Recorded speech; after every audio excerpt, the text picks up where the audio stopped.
दोस्तों नमस्कार। अमृत news live में आप सबका स्वागत है। कारगिल विजय दिवस की 25वीं वर्षगांठ पर प्रधानमंत्री नरेंद्र मोदी पहुंचे लद्दाख की महान धरती पर। वहां प्रधानमंत्री नरेंद्र मोदी ने कारगिल युद्ध स्मारक का दौरा किया और कहा कि कारगिल विजय दिवस की 25 वर्ष पूरे होने की साक्षी बन रहे हैं। कारगिल विजय दिवस हमें बताता है कि राष्ट्र के लिए दिए गए बलिदान अमर होते हैं। दिन, महीने, वर्ष, सदियां गुजरती हैं, मौसम भी बदलते हैं, लेकिन राष्ट्र की रक्षा के लिए अपनी जान की बाजी लगाने वालों के नाम अमिट रहते हैं। ये देश हमारी सेना के पराक्रमी महानायकों का सदा सर्वदा ऋणी रहेगा। आइए देखें प्रधानमंत्री नरेंद्र मोदी का लद्दाख से लाइव प्रसारण। भारत माता की आवाज पहाड़ी के उस पार सुनाई देनी चाहिए। भारत माता की, भारत माता की। लद्दाख के lieutenant governor BD Mishra ji, केंद्रीय मंत्री Sanjay Seth, chief of defence staff general Anil Chauhan, तीनों सेनाओं के सेनाध्यक्ष, करगिल युद्ध के समय सेनाध्यक्ष रहे जनरल वीपी मलिक जी, पूर्व सेनाध्यक्ष जनरल मनोज पांडे जी, वीरता पुरस्कार प्राप्त सेवारत और सेवानिवृत्त सैनिकों, करगिल युद्ध के बहादुर वीरों की माताएं, वीर नारियां और उनके समस्त परिजन, सेना के बहादुर जवानों और मेरे प्रिय देशवासियों, आज लद्दाख की ये महान धरती कारगिल विजय के 25 वर्ष पूरे होने की साक्षी बन रही है। कारगिल विजय दिवस हमें बताता है कि राष्ट्र के लिए दिए गए बलिदान अमर होते हैं। दिन, महीने, वर्ष, सदियां गुजरते हैं, सर्दियां भी गुजरती हैं, मौसम भी बदलते हैं, लेकिन राष्ट्र की रक्षा के लिए अपनी जान की बाजी लगाने वालों के नाम अमिट रहते हैं। ये देश हमारी सेना के पराक्रमी महानायकों का सदा सर्वदा ऋणी है। ये देश उनके प्रति कृतज्ञ है। साथियों, मेरा सौभाग्य है कि कारगिल युद्ध के समय मैं एक सामान्य देशवासी के रूप में अपने सैनिकों के बीच था। आज जब मैं फिर करगिल की धरती पर हूं, तो स्वाभाविक है वो स्मृतियां मेरे मन में ताजा हो गई है। मुझे याद है किस तरह हमारी सेनाओं ने इतनी ऊंचाई पर इतने कठिन युद्ध ऑपरेशन को अंजाम दिया था। मैं देश को विजय दिलाने वाले ऐसे सभी शूरवीरों को आदरपूर्वक प्रणाम करता हूं। मैं उन शहीदों को नमन करता हूं जिन्होंने कारगिल में मातृभूमि की रक्षा के लिए अपना सर्वोच्च बलिदान दिया। साथियों, कारगिल में हमने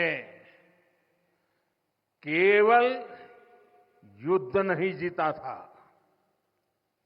हमने सत्य, संयम और सामर्थ्य का अद्भुत परिचय दिया था।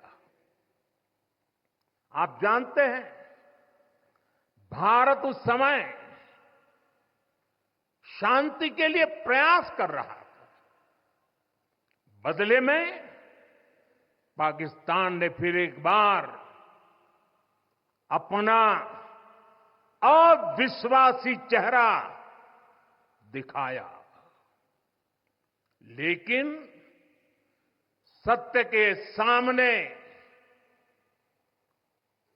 असत्य और आतंकी हार हुई। साथियों,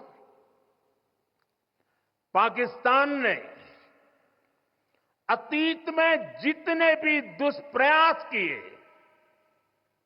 उसे मुंह की खानी पड़ी है। लेकिन पाकिस्तान ने अपने इतिहास से कुछ नहीं सीखा है। वो आतंकवाद के सहारे,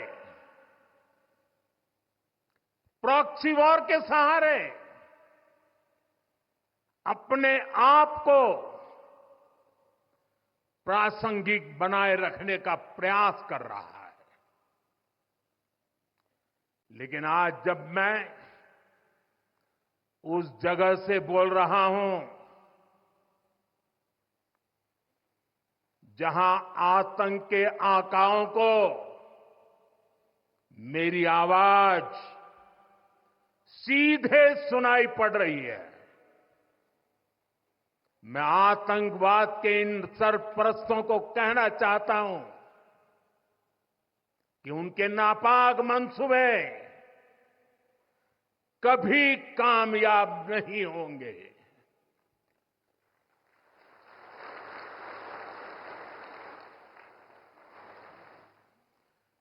आतंकवाद को हमारे जाबाज पूरी ताकत से कुचलेंगे। दुश्मन को मुंहतोड़ जवाब दिया जाएगा। साथियों, लद्दाख हो या फिर जम्मू कश्मीर, विकास के सामने आ रही हर चुनौती को भारत परास्त करके ही रहेगा।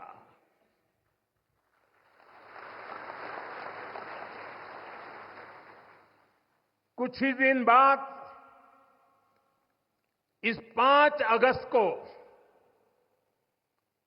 आर्टिकल 370 का अंत हुए 5 वर्ष पूरे होने जा रहा है। जम्मू कश्मीर आज नए भविष्य की बात कर रहा है, बड़े सपनों की बात कर रहा है। जम्मू कश्मीर की पहचान G20 जैसी ग्लोबल समिट की अहम बैठक करने के लिए हो रही है। इंफ्रास्ट्रक्चर डेवलपमेंट के साथ साथ जम्मू कश्मीर, लेह, लद्दाख में टूरिज्म सेक्टर भी तेजी से ग्रो कर रहा है। दशकों बाद कश्मीर में सिनेमा घर खुला है।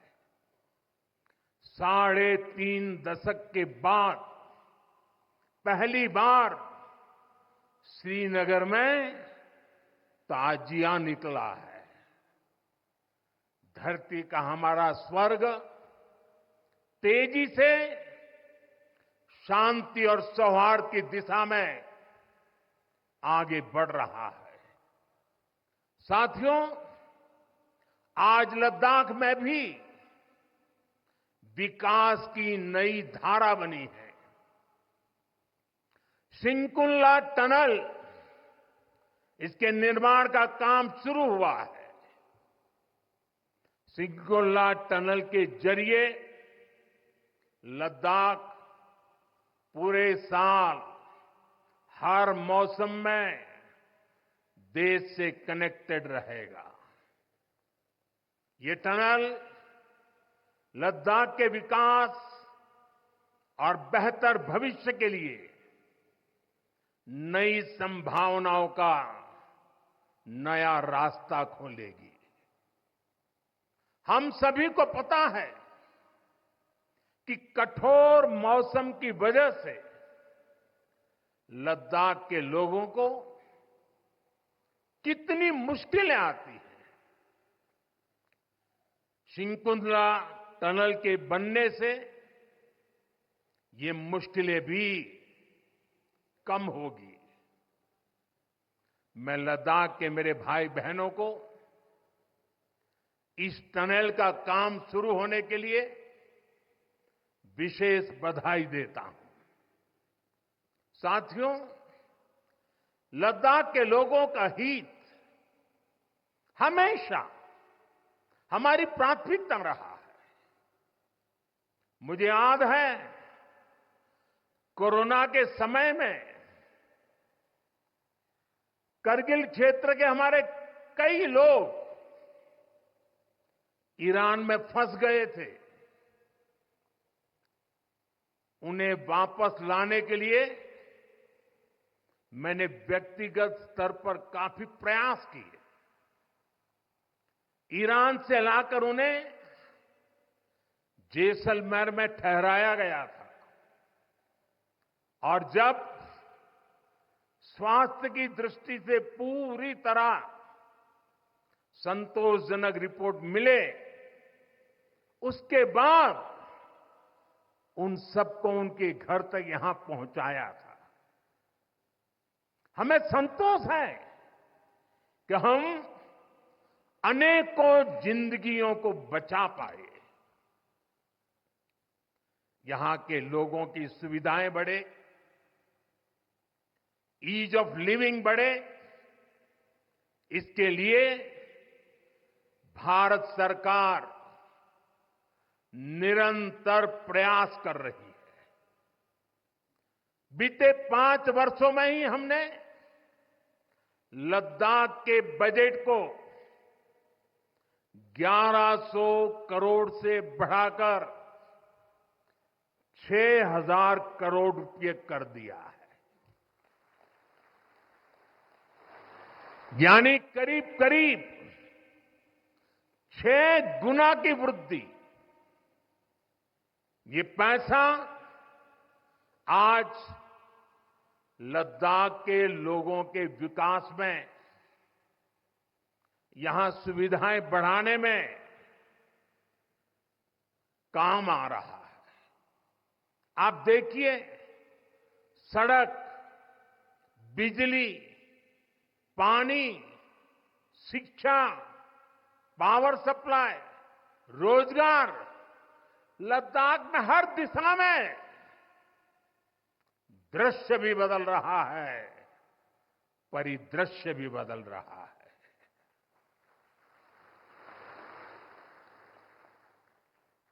पहली बार यहां होलिस्टिक प्लानिंग के साथ काम हो रहा है। जल जीवन मिशन की वजह से अब लद्दाख के 90% से ज्यादा घरों में पाइप से पीने का पानी पहुंच रहा है। लद्दाख के युवाओं को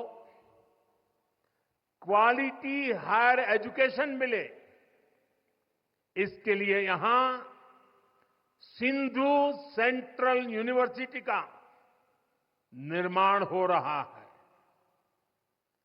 पूरे लद्दाख क्षेत्र को 4G नेटवर्क से जोड़ने का काम भी चल रहा है। 13 किलोमीटर लंबी जोजिला टनल का काम भी जारी है। इसके वजन बनने से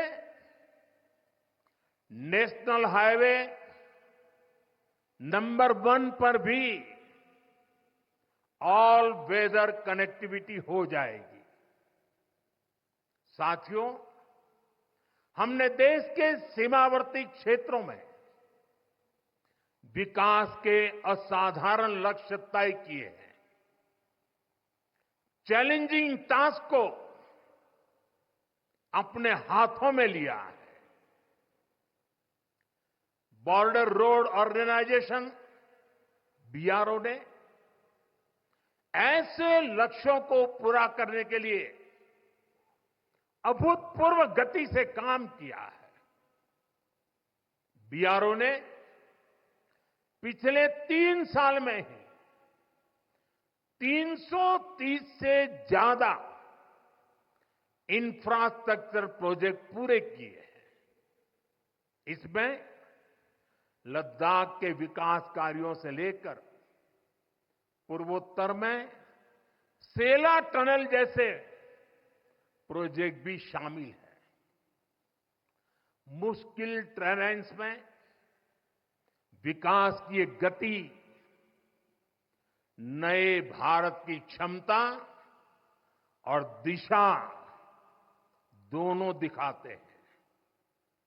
साथियों, आज की वैश्विक परिस्थितियां पहले से अलग है।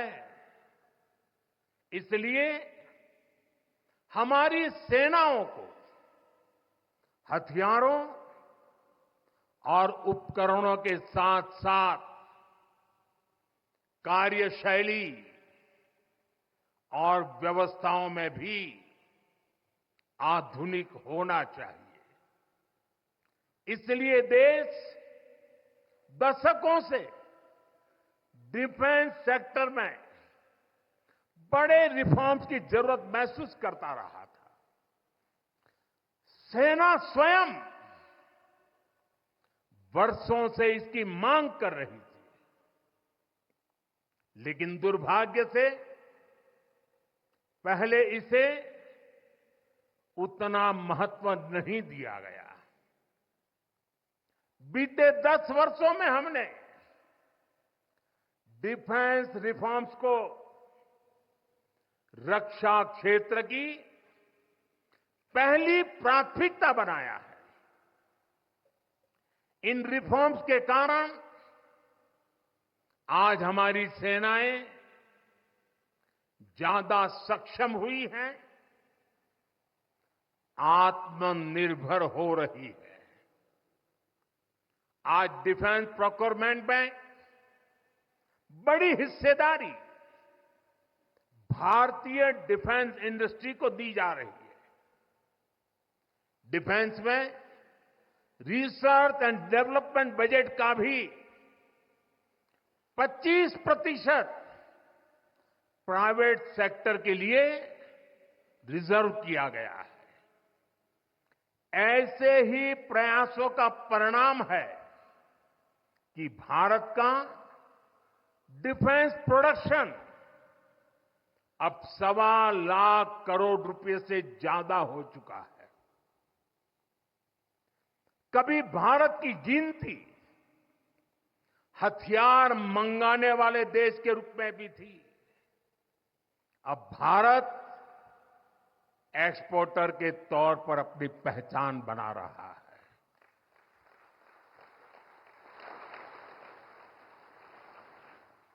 मुझे खुशी है कि हमारी सेनाओं ने 5000 से ज्यादा हथियारों और ये सैन्य उपकरणों की लिस्ट बनाकर ये तय किया है कि अब ये 5,000 आइटम्स बाहर से नहीं मंगवाए जाएंगे। मैं इसके लिए सेना नेतृत्व को बधाई देता हूं। साथियों, डिफेंस सेक्टर में रिफॉर्म्स के लिए भी भारत की आर्म्ड फोर्सेस की सराहना करना चाहता हूं। हमारी सेनाओं ने बीते वर्षों में कई साहसिक निर्णय लिए हैं। सेना द्वारा किए गए जरूरी रिफॉर्म्स का एक उदाहरण अग्निपथ स्कीम भी है। दशकों तक संसद से लेकर अनेक कमेटी तक में सेनाओं को युवा बनाने पर चर्चाएं होती रही है। भारत के सैनिकों की औसत आयु, एवरेज एज, ग्लोबल एवरेज से ज्यादा होना, ये हम सबकी चिंता बढ़ाता रहा है। इसलिए ये विषय बरसों तक अनेक कमिटियों में भी उठा, लेकिन देश की सुरक्षा से जुड़ी इस चुनौती के समाधान की पहले इच्छा शक्ति नहीं दिखाई गई। शायद कुछ लोगों की मानसिकता ही ऐसी थी कि सेना मतलब नेताओं को सलाम करना, परेड करना। हमारे लिए सेना मतलब 140 करोड़ देशवासियों की आस्था।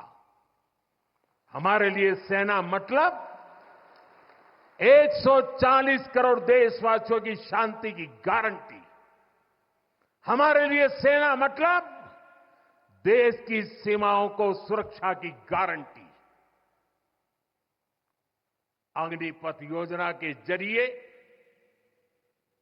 देश ने इस महत्वपूर्ण सपने को एड्रेस किया है। अग्निपथ का लक्ष्य सेनाओं को युवा बनाना है। अग्निपथ का लक्ष्य सेनाओं को युद्ध के लिए निरंतर योग्य बनाए रखना है। दुर्भाग्य से राष्ट्रीय सुरक्षा से जुड़े इतने संवेदनशील विषय को कुछ लोगों ने राजनीति का विषय बना दिया है। कुछ लोग सेना के इस रिफॉर्म पर भी अपने व्यक्तिगत स्वार्थ में झूठ की राजनीति कर रहे हैं।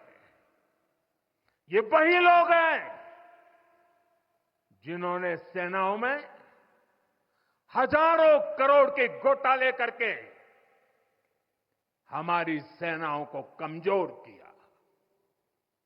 ये वही लोग हैं जो चाहते थे कि एयरफोर्स को कभी आधुनिक फाइटर जेट न मिल पाए। ये वही लोग हैं जिन्होंने तेजस फाइटर प्लेन को भी डिब्बे में बंद करने की तैयारी कर ली थी।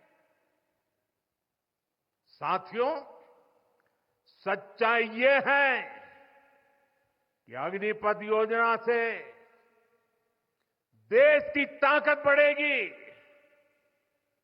और देश का सामर्थ्यवान युवा भी मातृभूमि की सेवा के लिए आगे आएगा। प्राइवेट सेक्टर और पैरामिलिट्री फोर्सेस में भी अग्निवीरों को प्राथमिकता देने की घोषणाएं की है। मैं तो हैरान हूं, कुछ लोगों की समझ को क्या हुआ है, उनकी सोच को क्या हो चुका है?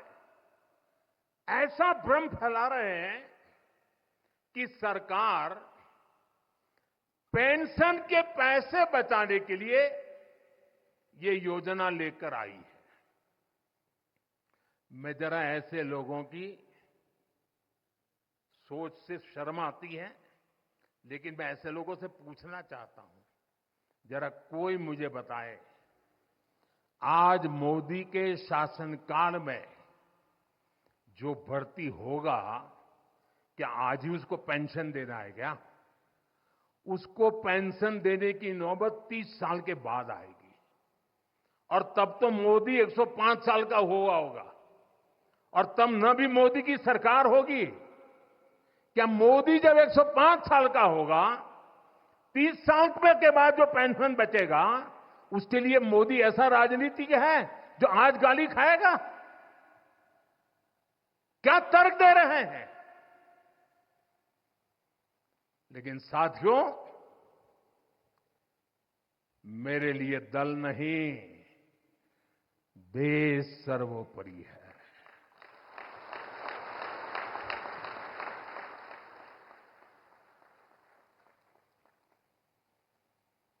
और साथियों, मैं आज गर्व से कहना चाहता हूं, सेनाओं द्वारा लिए गए इस फैसले का हमने सम्मान किया है।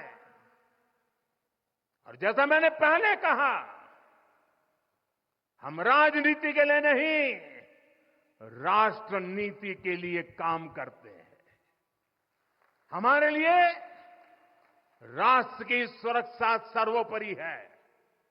हमारे लिए 140 करोड़ की शांति, ये सबसे पहले है। साथियों, जो लोग देश के युवाओं को गुमराह कर रहे हैं, उनका इतिहास साक्षी है कि उन्हें सैनिकों की कोई परवाह नहीं है। ये वही लोग हैं जिन्होंने एक मामूली रकम 500 करोड़ रुपए दिखा दिखाकर वन रैंक वन पेंशन पर झूठ बोला था। 500 करोड़।